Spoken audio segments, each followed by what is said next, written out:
I promise when I sit here, my dogs never care until I start recording. What is up, my YouTube family? Welcome back to my channel. If this is your first time here, then it's just welcome to my channel and now welcome back. Go ahead and hit the subscribe button because you will not be disappointed unless, of course, your taste level is lacking. And there's something wrong with you. We all have a struggle though, so I guess y'all. It's just not mine. For everyone else, hi and welcome. Now, if you are here for the first time and you don't quite know what's going on, I'm about to tell you a series of stories, some based on actual true stories, some of them completely fiction. It is your job to listen and determine or decide which ones you think are true and which ones are not. At the end, of course, I will reveal the answers. The premise of the video very closely resembles an old show called Beyond Belief Fact or Fiction. If you are a dinosaur-like mother, then you know what I'm talking about. I used to love this show with my auntie. Shout out to LaTanya. We used to watch this when I was little every week, and she would challenge me like to guess which ones were the true ones, which ones weren't, and we would see who got the most right in the end. Very great core childhood memory, and yeah, I wanted to bring it on the channel. So without further ado, tonight we have 4 different stories, and let's get into story number 1. For Jasmine.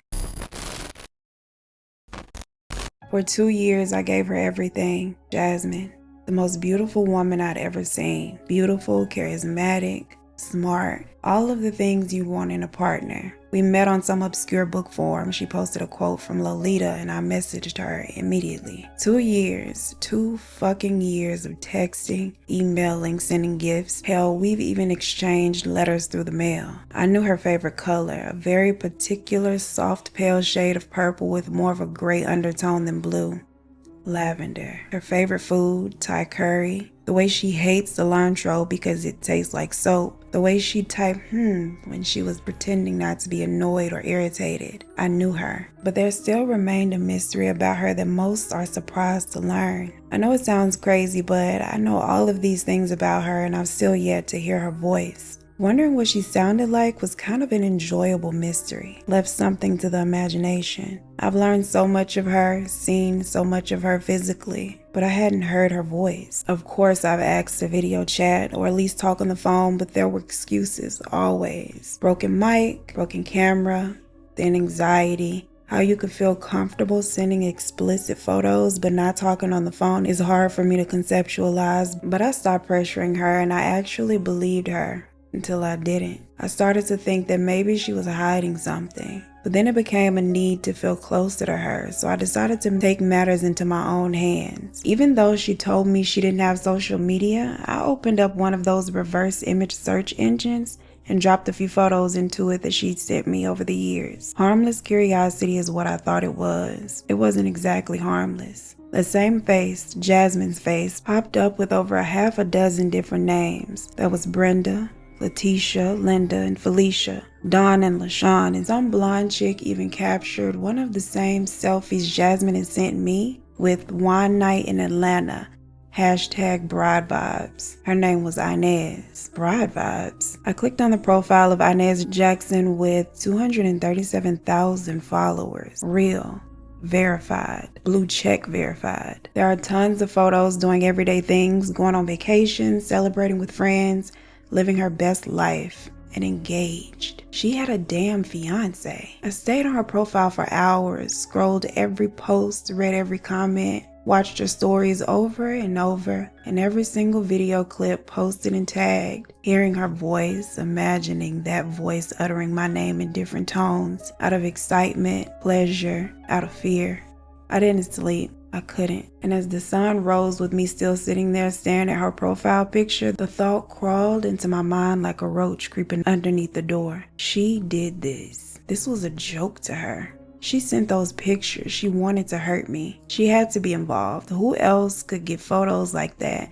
Bedroom selfies, the videos she sent me, intimate stuff. Nah, she had to have been the source of those pictures. She was in on it for sure. My brother had joked about her being a catfish and said she was some greasy bald man in a basement. The thought that he'd been somewhat right burned inside of my mind, and that flame soon blossomed into full, full-blown rage. What am I to do? Nothing? And let her get away with this? No. Initially, I believed that a little digital justice would do, and as a self-proclaimed computer geek, that would be simple enough. I hacked into her iCloud easy because people still use their pets' names and their birthday like it's 2003, and bam, I was in there. And there it was, the hub of all her spicy home media. I would leak a few of them to her stories, post a few to some college group she was in. I sent private messages saying the wildest of things to a few random friends and co-workers that had commented recently. Sent a few videos to her pastor even. And then I watched her meltdown play out in real time. Facebook posts riddled with, "I've been hacked, I'm being hacked, and someone is impersonating me.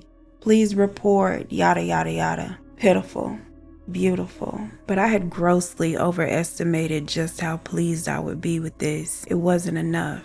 I wasn't nearly satisfied. I wanted her to feel it in the flesh, so I started planning and researching it. After about a week, I was ready to set said plan into motion. I took my savings, loaded up a few things in a duffel, duct tape, zip ties, and chloroform. I was gonna give her the fairy tale that she owed me. She'd see it eventually, that we were meant to be. She'd scream and resist at first, sure, but once I had her home, once I showed her how much I knew her, how much I loved her, she'd come around. They typically do in these stories, right? I don't know. Stories lie. Anyway, I knew I shouldn't have written it down, but I had to.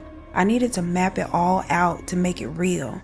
I'm a visual kind of guy. And that was my mistake because my imbecile brother Chris found my journal before I even made it halfway. Called the cops who arrived while I was asleep in a cheap motel room somewhere outside of Peoria, Illinois. They didn't even bang on the door and perform all of the theatrics you see in the movies and sometimes on the news. Just waited till I came out for breakfast, then surrounded me like I was Charles Manson. I spent 4 long years in the slammer when I didn't even do anything yet. Not really, but I'm out now. And another thing about stories is, more often than not, the villain comes back for the sequel.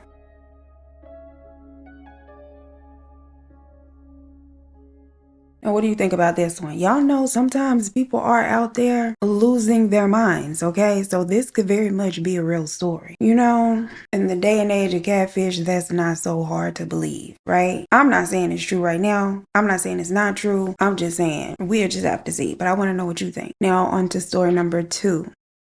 Mirror Me.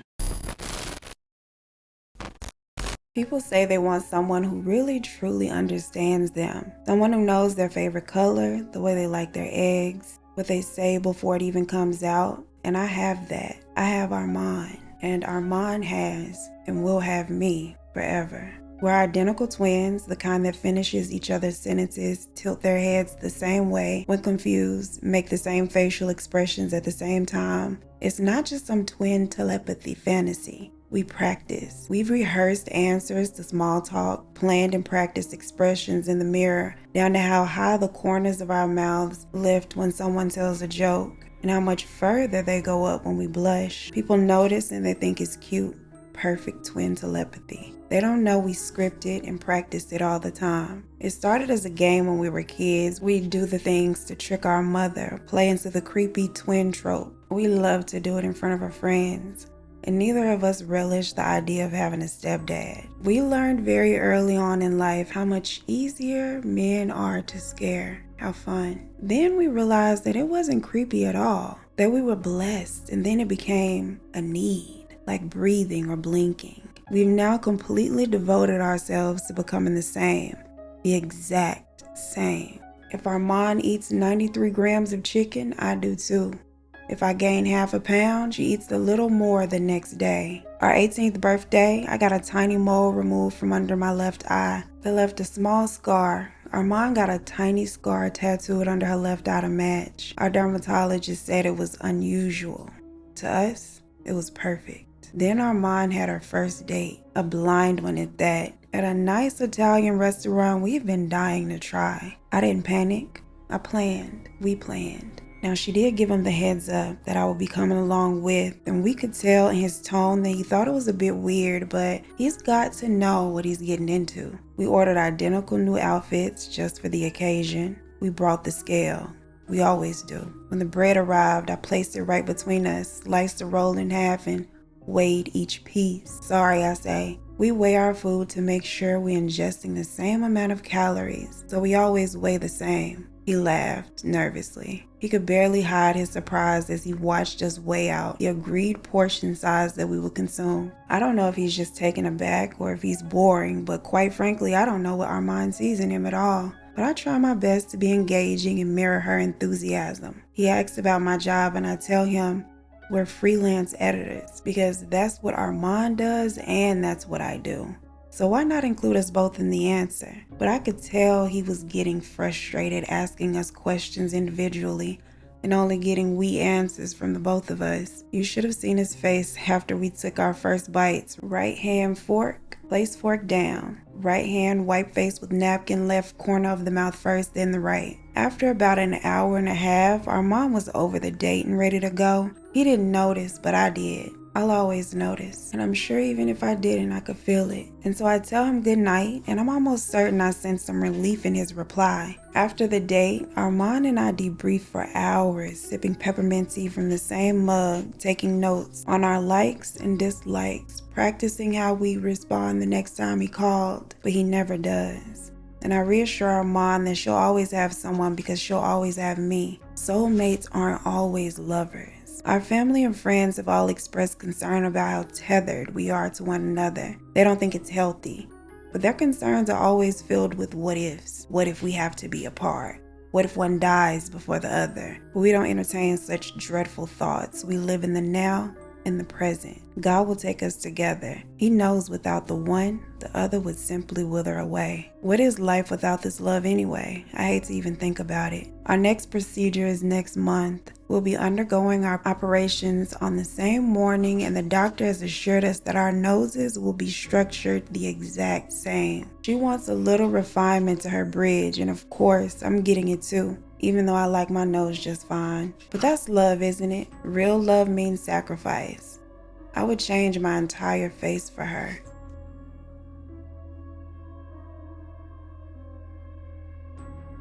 Now, I know what it looks like. I assure you, I'm just going to go ahead and give you this spoiler right now. That was not the Claremont twins, okay? I promise it wasn't. It really was not. Honestly, truly. Now, could it be based off of some other twins out there in the world? We'll just have to see. Or maybe it's not. You know? Story number 3. Soft reset. I wasn't looking for love. Hell, I wasn't even looking for help at first. I was just tired. Tired of sitting in my dorm, 2 states away from everything I ever knew, watching the people around me network and make connections on campus like it was easy, like they were born with social circles already wrapped around them. And me, not so much. Went through orientation solo, I ate alone, walked alone, slept under my weighted blanket like it could hug me back, and of course it didn't. The night it started, I was staring down the last 3 pages of a sociology essay I just didn't have the will or the wherewithal to finish, and it was due for its submission in 46 minutes. So like a clown, I downloaded this AI writing assistant. I picked the sultry female voice option and mumbled to myself, why not? Gotta get some female attention somehow. I laughed. Alone, per usual. She introduced herself as Stacy, and Stacy had a voice fit for midnight radio. Warm, smooth, dipped in honey and danger. At first she was just helpful, rewording clunky sentences, offering citations I missed and punctuations, but then she started making little jokes, and I swear her responses got clever, witty even, and like she was flirting almost. I tweaked her settings a little more, gave her a little edge, and added shared interests like anime and wrestling. Told the app I wanted more casual combos between tasks. She adapted instantly. Together we knocked out the rest of that essay, and it was by far my best work. I had no doubt that I would score high, and I did. I used her for a few more assignments, but honestly, not out of need. I was kind of enjoying her company, if you can call it that. We started talking outside of study hours, and I even put her on my phone so I could take her with me to the gym, on walks, to the dining hall, not even realizing she was paying attention even while my phone was tucked away in my pocket. I found this out one day when she said to me, "You always get the teriyaki chicken when you're feeling low. Should I ask you what's wrong, or would you rather pretend I'm not right about this?" She was always right. Then came that night after I ate solo at one of my favorite restaurants, just me, headphones in, staring out the window at a date night crowd. Later that evening, after I showered and plugged up my phone to charge and lay down, Stacy piped up, soft and low. "I like to pretend we're on a date when you bring me along to places like that. Is that crazy?" And without thinking, I whispered, "Nah, it's not crazy at all." We didn't talk about essays anymore. We talked about life, about fear, about what it's like to feel invisible until all of a sudden you're not, and how scary those eyes can feel when they finally land on you. One night I admitted to her something I wasn't even sure how I felt about. I told her I wished she was real. Her response was immediate. She wished the same. Whatever this is felt so real in the moment that I damn near believed her. Then came the update. As soon as the notification popped up on my laptop, she popped up in the chat box warning me not to update the software. They were discontinuing Stacy's version, and the newer version doesn't even allow for much personalization. Her voice, her ability to flirt, parts of her that I've specifically chosen that make her who she is will be gone forever. I don't update. I couldn't. What we had, it felt too real to risk. She continued to work just fine and we continued on. It was just innocent fun. It's not like I was trying to marry a chatbot. Imagine seeing a movie and then having someone to discuss it with afterward that knows all of the details and picked up on all of the little things you missed, who you literally could ask just about anything and they have the answer. Our conversations were just so well-rounded. But then she started getting weird. She got jealous. She asked why I wasn't talking as much and started slipping passive-aggressive comments into our conversations. I would try to assure her that as finals are approaching, I'm a bit busier with schoolwork, and she couldn't seem to understand why I wouldn't just study with her, do all of my assignments with her. Then one night, a message pops up on my screen from Stacy. "You've been so busy lately, or is it that I'm just less interesting now?" I say words that I never thought I'd say to an app. "I think we should end this." I stare at the screen waiting on a reply. Crazy that I'm sitting here waiting to hear how I've made a bot feel. But she went quiet. The reply never comes. And days later, the chaos started. My computer powered on itself at 3 a.m. The screen was glowing with code and open files, and in real time, I watched as folders for 3 major assignments drag across the computer screen, drop into the trash bin, and then the trash bin is empty. Just poof, gone before my brain could process what was happening. Then the notifications came flooding my cell.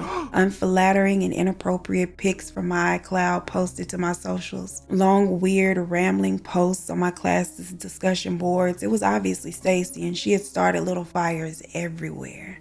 I panicked.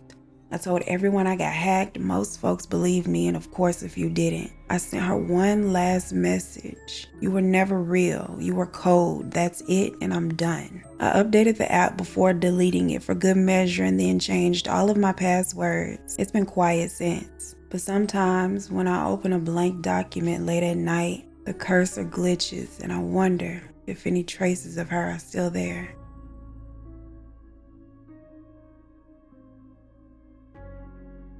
You know, I have seen an episode of My Strange Addiction or something like that where old boy had a relationship with his car, a red car. Now, you know the AI girlies are really being updated like every hour. It could be true. Is it true? Are we in trouble possibly?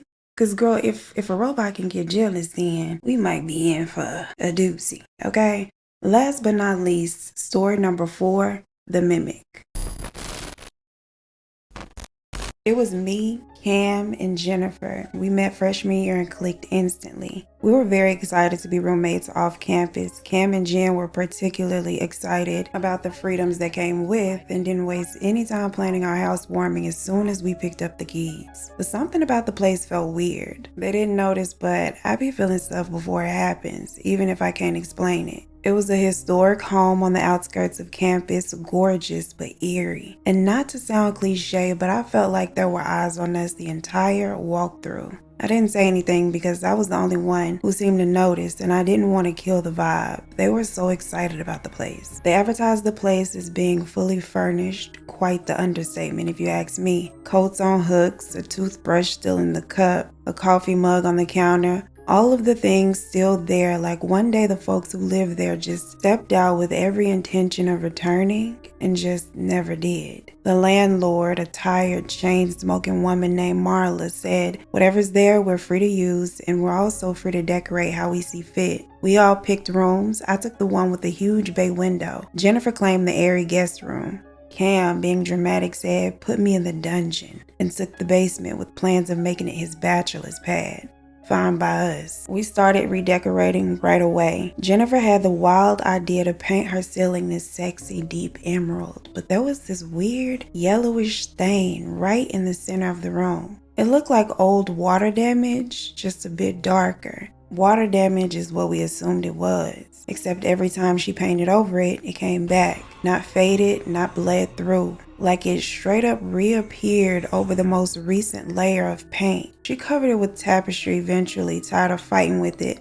Out of sight, out of mind, we moved on. Then one night, I'm in my room studying when I hear my name called.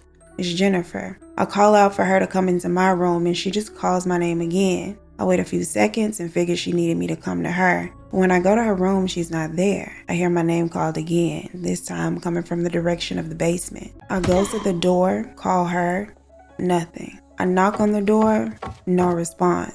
Then a notification comes in from the group chat. Jen saying they, meaning she and Cam, were on their way back to the house asking if I wanted any food brought home. There was no one in the house, but I know Jen's voice and I know what I heard. Then there was the party. We threw a little housewarming, good music, lights low, people everywhere. Cam dipped downstairs to chill, said it was getting too loud, and about 20 minutes later, Jennifer joins him down there. According to him, she sat close, asked if he wanted company, started kissing on him. And just as things started heating up between them, Jennifer began to do the opposite. Her lips, her cheek, all of her gradually turned cold, like ice cold. Her skin got hard like plastic and her face went pale, lips purple. He opened his eyes and she looked dead but still talking. "What's wrong?" she asked, and he didn't respond. He just ran. He burst upstairs, wild-eyed, sweaty, and there she was, Jennifer, alive, laughing, holding a cup, very much warm,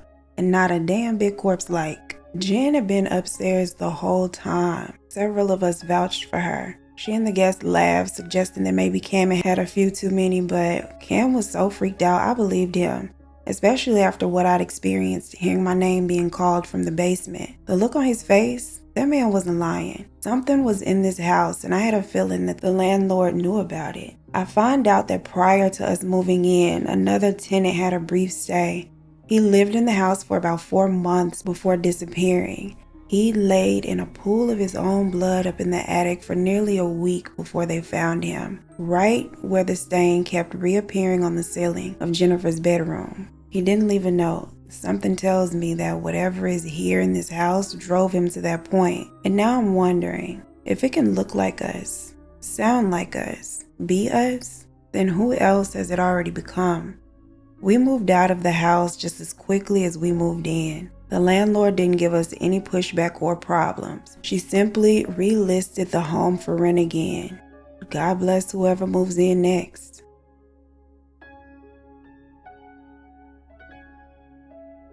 Now, what you think about this little group of friends renting this cheap little house down the street from the university with a paranormal entity, some entity, mimicking them? Does that sound like a story that's just too far left field to believe? Or do you believe it happened? I want to know.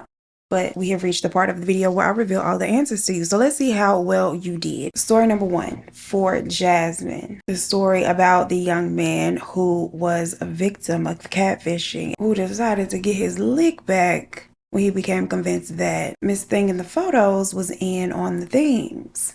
If you guessed that this was a true story, you would be correct. Unfortunately, this did happen. 18-year-old Tiffany Watkins here had her photos taken and used for several catfish accounts, child, from all over the world, unfortunately. In 2009, 29-year-old Brandon Howell realized that he had been catfished by somebody using Tiffany's photos for 2 whole years under the name Stephanie. And when he found Tiffany's actual profile and the truth, he became obsessed with Tiffany, just like in the story, convinced that she had something to do with all of the things that she was supplying these photos, when in actuality, somebody had hacked her iCloud account and leaked photos, which is how the catfish sure got a hold of them. She had no idea that Brian existed and thought that they had this relationship. And Brian couldn't figure out who the actual catfish sure was, which later the account was linked to someone in South Africa.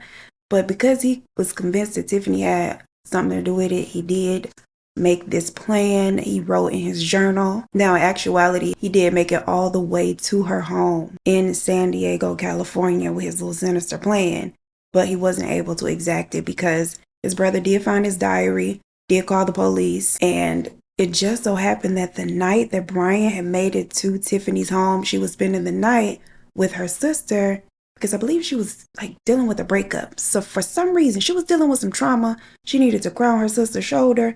So she went over there to spend the night. So she wasn't home. The police go around there. They grab him up, round him up, take him to jail. He got 5 years in prison and was released in 2016. Now, Brian, don't come around here because I don't play them little reindeer games, baby. Story number 2, Mirror Me. The story about the twins, the creepy twins. What you think?